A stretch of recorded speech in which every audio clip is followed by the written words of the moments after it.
My name is Kevin Kitchen, and I am the Community Development Manager for the City of Saskatoon. And this session is Municipal Perspectives, and I do want to thank Isabel for inviting us to bring the municipal perspective to to this discussion today. We're very happy to be here. I also want to thank Isabel because this is, as a panel of two, Isabel said our two presenters get 7.5 minutes each. So my job is to keep them on 7.5 minutes. So municipal perspectives, I think it's going to be hopefully an interesting panel. The two different perspectives of municipal perspectives, perhaps. We do have Councillor Charlie Clark to my immediate right, so he will be bringing, I guess, the perspective of an elected city councillor. And then to my far right is Alejandro Romero, who's arts and culture consultant for the city of Saskatoon. So we did draw straws sort of at the beginning, and the winner was Alejandro. So Alejandro, who is arts and culture consultant at the city, is going to present first. Okay, thank you. Good afternoon. I don't have diagrams, stats, or quotes from experts, but what I have is 7 minutes to present and come across what we do in our municipality. And I would love to start with a question to inquire some curiosity. And how many of you in this audience know how to read a city through their public art collection? To understand better a city and its people, stroll around its streets and neighborhoods and stare their public art collection. Allow time to reflect and evaluate the content of the work in public space. What does it say about its people? In Saskatoon, we take pride in our public art. The collection of 45 permanent works is diverse in materials and content. Metals, stones, bronzes, and light sculptures tell the story of the many generations that lived in the land. Multiple procedures and consultations are in place to determine the kind of work required for the locations and to identify the different audiences.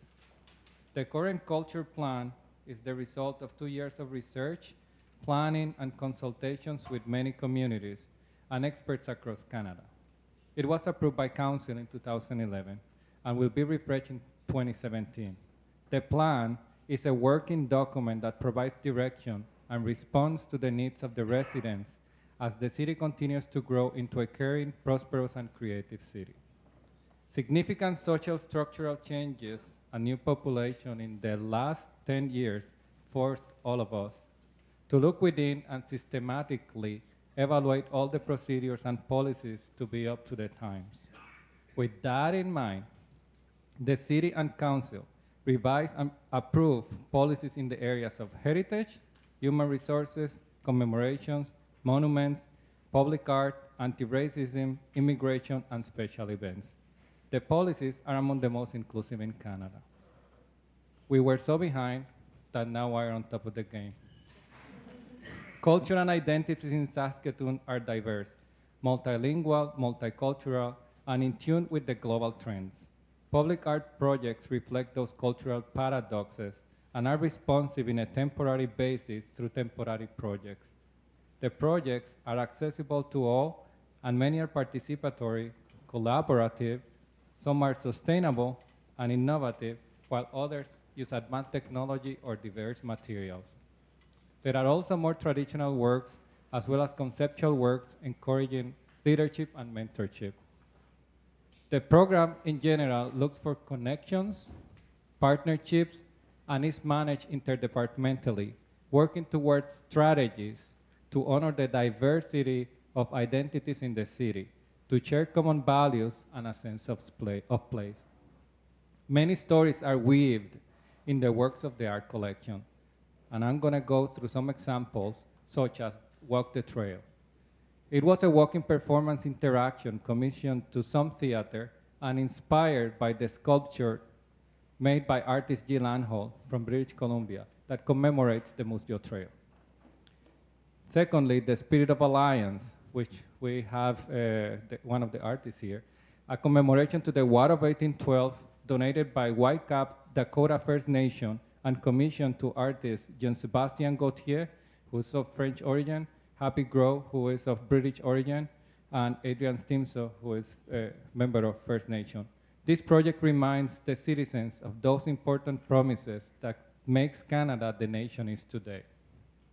And lastly, the Land of Berries, and one of my favorites, I should say, a collaborative project between British artist Tony Stallard, Tribe, artist Joy Arcan, storyteller Joseph Natohow, and writer Kenty Williams, which is located in the building of the Remai Art Center. It is a red sign, but it's not a stop sign. It is in Cree language that remind us that we are in Treaty 6 territory. All those projects are expression of sophisticated, creative individuals working together to celebrate identity and mutual respect. Currently, we are working on the project that is called I Am the Bridge, in partnership with Pave Arts, celebrating diversity. It is an important collaboration that promotes dialogues about the differences and commonalities of Saskatoonians. The project, in its third year, has transformed a pathway under a bridge into a cultural place, where people during Culture Days and Nuit Blanche gather to celebrate local cultural production, including music, film, art, interactive activities, a place to spark conversations, a projection wall across the river to enjoy outdoor screening of locally commissioning short films. It is at the river to remind us of the importance of nature and its sustainability while we enjoy art and local connection. This is an invitation to encourage you to think about the public space as your living room, where you gather with friends and family, and public art as an instrument to promote connections and to celebrate diversity and equality. As I come to the end of my presentation, which I read because I'm very nervous, I want to go back to the questions that frame my presentation. Public art speaks with no words.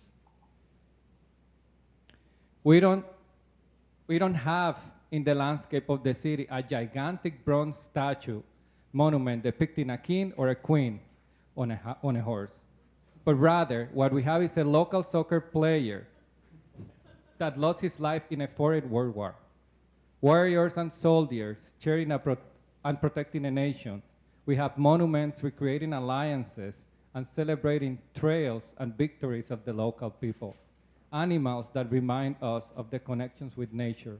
Children playing free and innocently in parks. Abstract art to celebrate the mind, and stories told by elders stored in steel tree crates at River Landing. If there are two things that I am certain to be said about public art in Saskatoon art, number one, and it is all located in Treaty 6 territory and homeland of the Métis, and number two is that it connects all of our stories.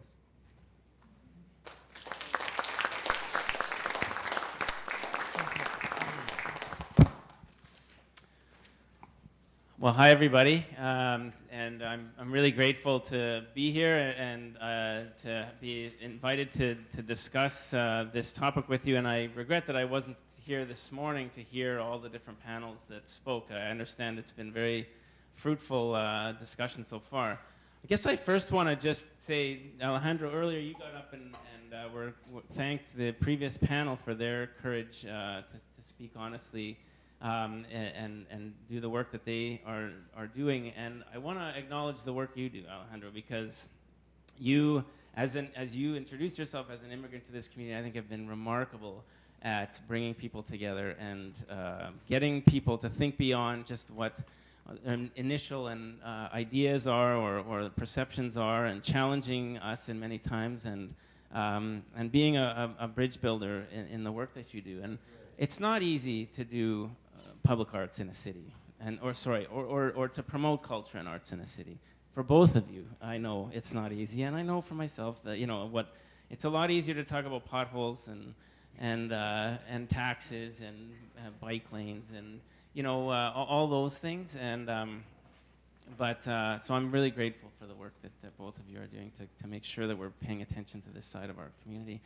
I guess I want to say a couple things just about my own background, because it says that I come from a family of artists, and maybe it's sometimes good to tell a bit about yourself. My grandmother was an oil painter who really developed her oil painting during the Second World War. My grandfather went off to fight in Italy, and she was alone, had a child, had her first child, and had a she had a dark side to her, and she used art as a way of working through her loneliness. She actually got to work with Arthur Lismer and Edward Holgate.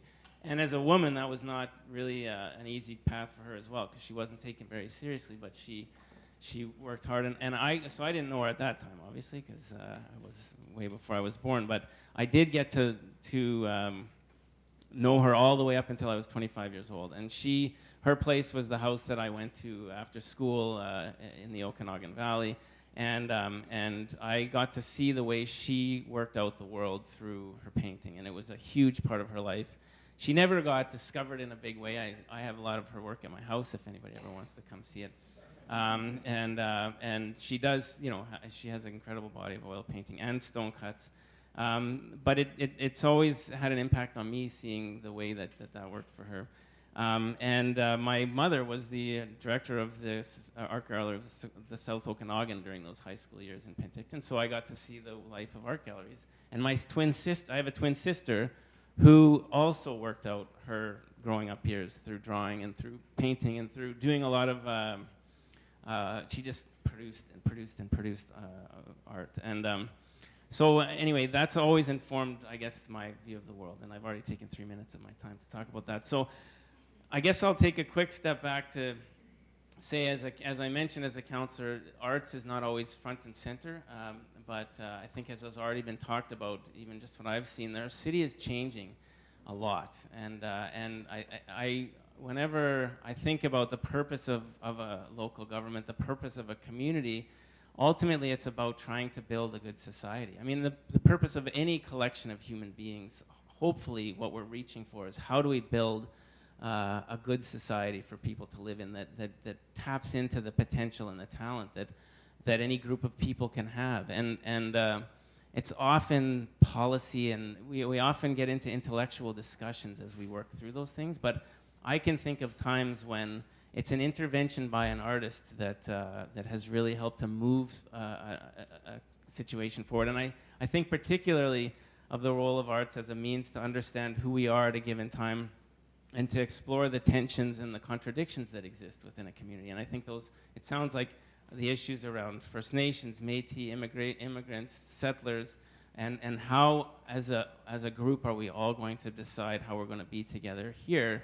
I was at an event recently about that the Office of the Treaty Commissioner put on, and we were talking about reconciliation and talking about what kind of society did we think we would want, what would be success in 30 years. And a bunch of people shared their perspectives on it. And it was kind of academic and intellectual the way people talked about it. But at the end, Kevin Wessaquate gave a poem that he had written to the students of St. Francis School about what he wanted for them in 30 years. And it was the most powerful moment of that discussion as a way of just getting everybody to go beyond just that sort of academic thinking about who we are. And that was one example that stood out for me of how the arts can help bring us along in that process. So I also sit on the Remai Art Gallery board, and that's been a real learning process for me, there's no question. And the reason I support the art gallery is because I think the city deserves to have a 21st century great cultural institution.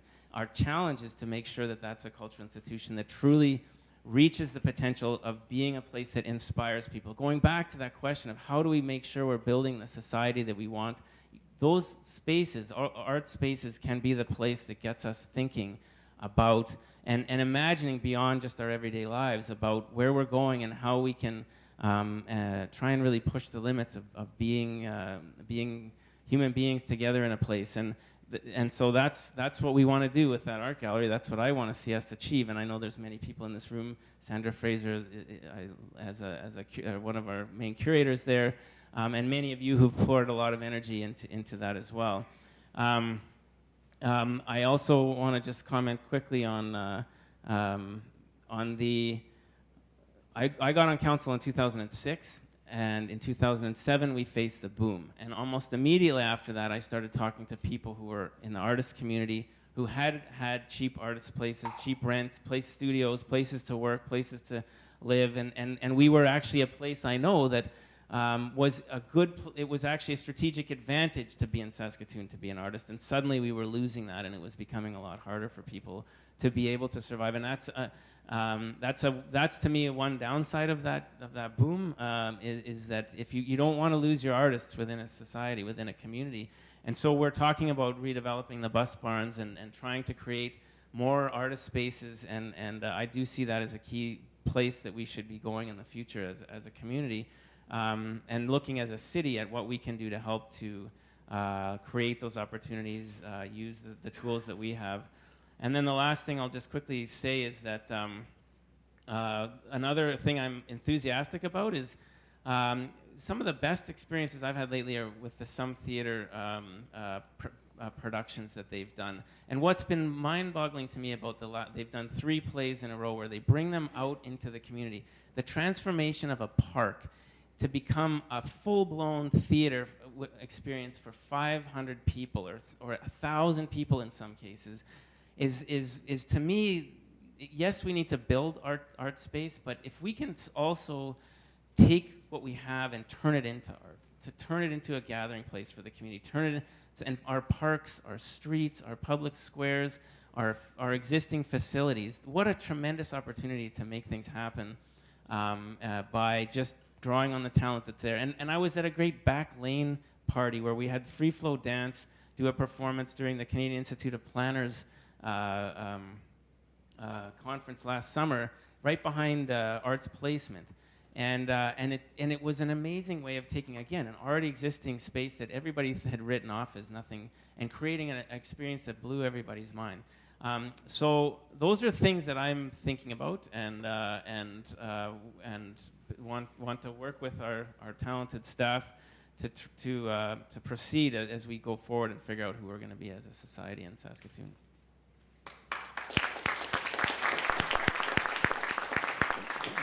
Well, thank you very much, Councillor Clark, and thank you as well, Alejandro. So we do have some time for questions, and I see a question is on its way.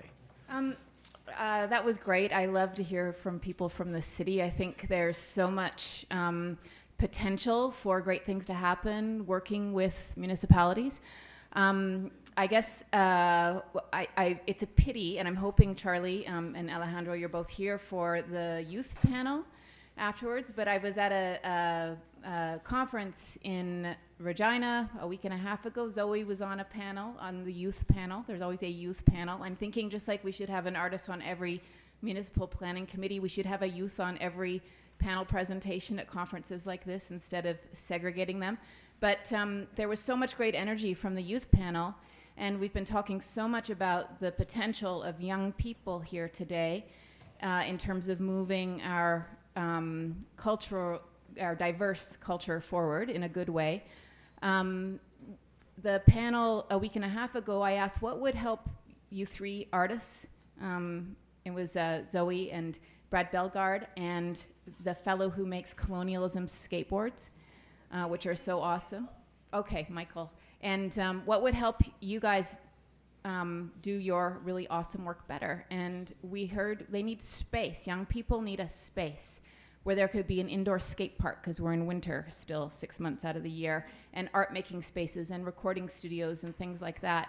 So I just want to kind of plant a seed that as a municipality, we should be thinking about spaces, not just, we're building this huge Remai art gallery, not just for people who like that kind of high culture, but an integrative space for young people to do all kinds of things, including the new immigrant youth, along with Indigenous youth, along with mainstream youth, because it's such an important time. And I think they're the ones that are going to be building our future. So we need to give them the tools to do that better. And on that note, should the Remai Art Gallery run into any financial troubles, and I'm not thinking that it will, but just in case, there's that big space on the top floor that could be converted into the skateboard park.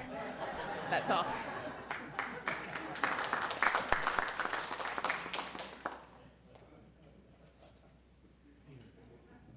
Over here? Yeah, Well, actually, Okay. okay, go ahead. Yeah. Well, if you want to respond to Jen's, yeah, go ahead. Just quickly say that I've been thinking a lot about this idea of it's always, people always want to build new things, and then and that's the way to build a great city, right? You build something new, and the challenge is that everybody likes to build things, but it's not. It's harder to get to operate them, right? And so, as I said, we need to build the art gallery, and we need to do it successfully. But from here, I guess I'm interested in how do we use our existing spaces better. You know, there's lots of rooms, spaces, gymnasiums, and places within our community right now that, and we're talking about a new inner city leisure center. And I guess what I'm partly thinking is how do we use all those spaces and turn them into and you need the programming, right? In a lot of ways, you need to create the programming so that at nighttime, especially with our youth, that we have those activities. And it's those are the investments that I want to look for. How do we create those opportunities to support the programming that uses the space that we have well? And an indoor skate park is another piece. And maybe there's a site that we could already do it using a space that's not overused. So I'm very interested in that conversation. So my question, and thank you for your presentation, and it's great to hear the enthusiasm for the public art program. And my question has to do with municipal cultural policy, and as it relates to public art collection. And so I sat on the Regina Arts Commission for 18 years as an advisor until they changed their format and eliminated that role. And during that time, and particularly at the outset, we worked hard to establish a municipal arts policy that included a 1% provision of capital construction. So capital construction projects, 1% to be set aside in order to support public art. Obviously, that's not happening now because we have a stadium being built in Regina at a cost of some $275 million with a $73 million contribution from the city of Regina. You do the math, that's over $700,000. And there's currently an offer for a commission of $10,000 for a public mural. So there's a lot of concern, obviously, about this and about kind of whether that's reflective of where things are at and dismissiveness by the city. So it seems like it's a bit of hit and miss, and from municipality to municipality. So my question really has to do with, and you know, everyone has an opinion on public art and public art collections, and there's a lot of controversy. I was also connected to the launch time cultural capital project, which City Council here voted down and then voted back in. So my question, I guess, has to do with how municipalities engage with each other to achieve some kind of consistency in determining municipal policy for commissioning and public art collection. I can answer to that. We've been working with the public art, I believe, since 1921. That's our first piece. So that I need to trace back to that time. But recently, there's an organization in Canada that is called Canadian Creative City Network. And they have a set of documents that support different municipalities. There's municipalities in Alberta that are very organized, and they have their own public art roundtables that they meet and gather. The situation in Saskatchewan is not the same. We are, again, Saskatoon is ahead of the game, but we are supporting other municipalities, and we are in contact with them often, through conversations on the phone or through visits to different cities. And in the case, we have met with Regina several times, and we exchange ideas, and we also support them if they have any questions and what's not. I believe that in perhaps 5 to 6 years, other municipalities in Saskatchewan will get in the pace of understanding the value and the meaning of public art and how it represents the city and how the there's a lot of stories and voices that can be represented through public art. And I believe that places like Yorkton and North Battleford and Prince Albert are mobilizing their municipalities to incorporate some of those programs. Okay, all right. I just want to go back to the point that Jen made before, and Charlie, your answer. And I just want to say that it's not that hard. Like, we have the answers, and we've always had the answers. The problem is we don't have sustainable funding because people don't believe that youth have the answers. And so we got our funding cut. We used to run a great program called Crew Youth Wellness Center. We got our training done from the Students' Commission of Canada, the Center of Excellence for Youth Engagement. We are trained facilitators. We can help young people facilitate programming in their school gyms everywhere around the city. We don't have to create new spaces, but we need access to the spaces that are available in our communities, and we need freedom, and we need people to trust us that we have the answers. And young people are incredibly passionate about their community, and they still have a lot of drive, to be creative and try new things. So I think if it's an intergenerational issue that we're facing, then all the generations need to be at the table, and that means children included. If I know anything from my youth is that you should never underestimate a 14-year-old kid because they have it. And so I think we need to bring more people to the conversation. We need to really give them a shot. Yeah. Zoe, can I ask you, given because you're a youth leader in this city right now, and you, I think, have some ideas about where and how some parts of the city work. I don't know all. So could you identify where you think the best opportunities are within what you know of the city, where that voice would be best incorporated? So we know that most kids get in... I have to talk in the microphone? Okay. I know I'm going to be on a panel right away. This is ridiculous. Most kids get in trouble or have the most freedom between 3 and 6 p.m. So it should be our priority as a city to give youth a safe place to go in all communities around the city between 3 and 6 p.m. And there's models like Hope Blooms out of Halifax. They have junior leaders and senior leaders. The senior leaders help the junior leaders, and so they're given the autonomy to continue to grow in their leadership capacity, and then when they're my age, 26, I'm not that old, I'm extremely committed to this community because this community invested in me. But I'm just one person, and there's so many people. I feel like we're missing so many opportunities. But if we're investing in our children, if we're investing in our youth, we will have a strong community for a very long time because they will be invested in us in all areas. Yeah. Okay, we have one last question. I just want to talk about sort of institutions and maybe this sort of looking at what the Remai is doing when they say they want to indigenize. Here at the university is a really big example. Me and Adrian walking up the ramp. So for me, being indigenizing isn't putting symbols, visuals, Slavics, Cree words. That's not indigenizing. Indigenizing is hiring indigenous people.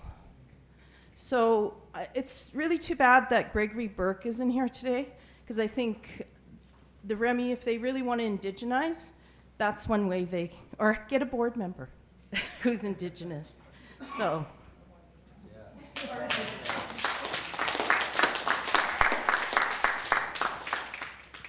And I guess I want to acknowledge that, Lori, you've had to go through a lot in order to try and support and encourage the gallery to make sure that they get these things right, and I know that's not been easy, and I hear you, and I agree that it needs to be in representation of people, not just symbols.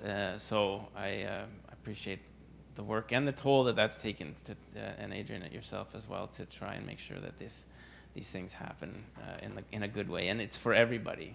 Right? It's not just for you or for you. It needs to be done in a good way for the whole community, because the gallery has to be a place for everybody.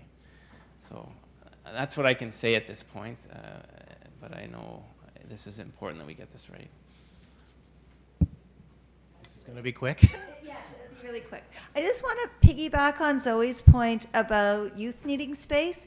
Everybody actually needs space. When we did the Bridges consultations in 4 communities, one of the things that came out really clearly is that people are looking for space to gather in order to build relationships with each other.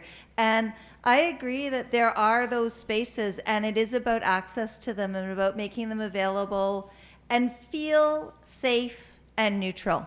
So I think that that's something that I don't need a comment back, but I think I just want to throw out to everybody that everybody is looking for spaces where we can come together and look for ways to collaborate and just get to know each other. Can I just comment quickly about that? I think there's lots of places, and I say the whole city is the living room of every one of us. We need to take ownership of those places, and the best way to do it is just make those calls. And I said, I'm looking for a space. What kind of activity you want?